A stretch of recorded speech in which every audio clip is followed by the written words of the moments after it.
রাজ্যে পরিবর্তনের ডাক দিলেন প্রধানমন্ত্রী নরেন্দ্র মোদী। রবিবার 18ই জানুয়ারি হুগলির সিঙ্গুরের জনসভা থেকে রাজ্যের তৃণমূল সরকারের কঠোর সমালোচনা করেন তিনি।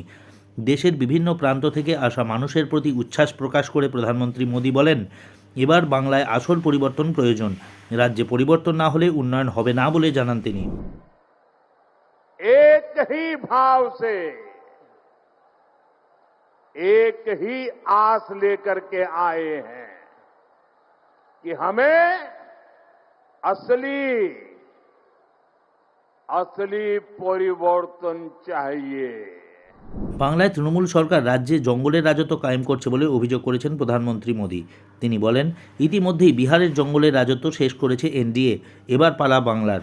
রাজ্যের প্রত্যেকটি মানুষ তৃণমূল সরকারের পতন চান বলে মন্তব্য করেন তিনি। साथियों, बंगाल से टीएमसी के महाजंगल राज का जाना और बीजेपी के सुशासन का आना, ये बहुत जरूरी है।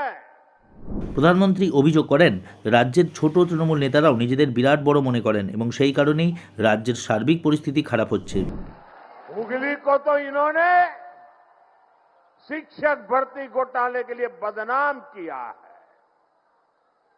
बीजेपी युवाओं को लूटने वालों को जरूर सजा दिलाएगी।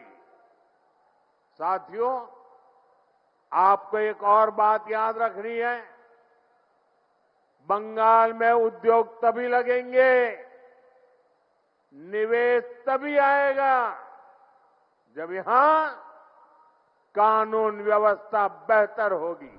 এদিনের সভা থেকে রাজ্যে অনুপ্রবেশ ইস্যুতেও সুর চড়ান প্রধানমন্ত্রী মোদী। তিনি বলেন, অনুপ্রবেশকারীরা তৃণমূলের ভোট ব্যাংক এবং সেই কারণেই তাদের জন্য তৎপর মুখ্যমন্ত্রী এবং রাজ্যের শাসক দল। बहुत सावधान रहना है। टीएमसी यहां घुसपैठियों को भांति भांति की सुविधाएं देती है। घुसपैठियों को बचाने के लिए धरने प्रदर्शन करती है।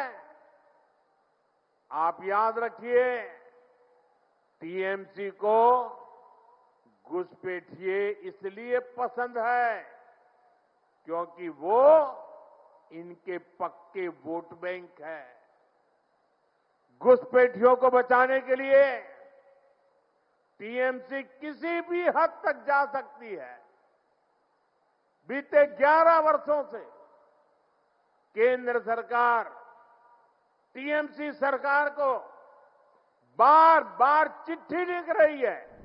এদিনের সভায় উপস্থিত ছিলেন রাজ্যের বিরোধী দলনেতা শুভেন্দু অধিকারী থেকে শুরু করে বিজেপি নেতারা। জনসভার আগে সরকারি কর্মসূচি থেকে একাধিক প্রকল্পের উদ্বোধন করেন তিনি। Subscribe to One India and never miss an update. Download the One India app now.